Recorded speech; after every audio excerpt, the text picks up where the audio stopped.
आपको लगता है आज की दुनिया मुश्किल है? इमेजिन कीजिए एक ऐसी दुनिया जहां हर तीसरा इंसान मर रहा था, जहां आसमान का रंग बदल गया था, जहां सूरज सालों तक कमजोर पड़ गया, जहां भूख इंसान को इंसान से छीन रही थी और जहां सुबह आंख खुलना भी गारंटीड नहीं था। हिस्ट्री में ऐसे वक्त आए हैं जब ह्यूमैनिटी सिर्फ जिंदा रहने की कोशिश कर रही थी। आज हम उन्हीं अंधेरों में जाएंगे, वो दौर जहां इंसान होना ही एक सजा था।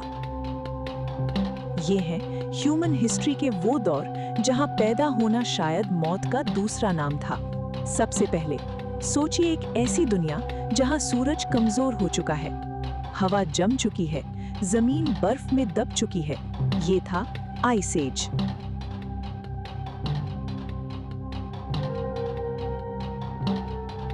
नॉर्थ अमेरिका, यूरोप, एशिया बर्फ के नीचे दबा हुआ था।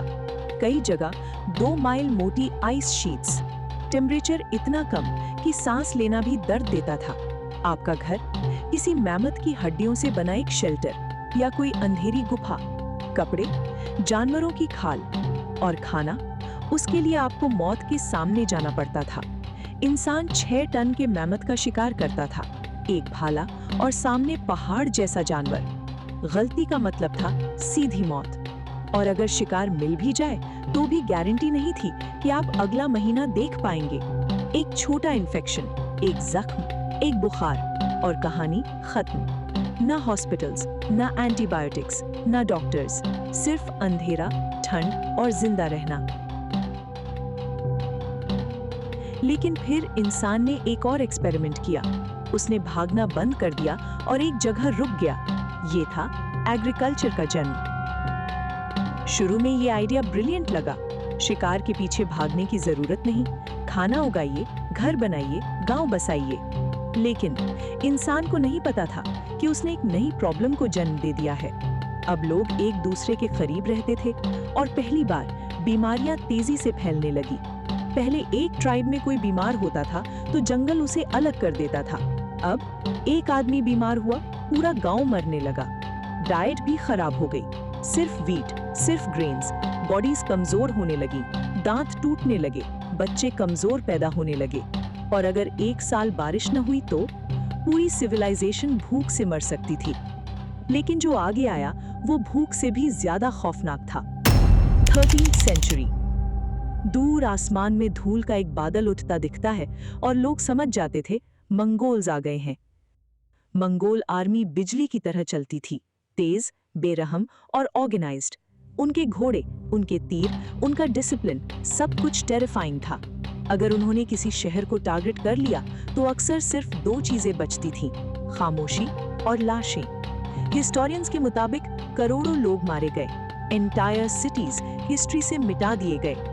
और सबसे डरावनी बात क्या? आपको पता भी नहीं चलता था कि मौत कितनी करीब आ चुकी है। लेकिन हिस्ट्री का असली नाइटमेयर अभी बाकी था।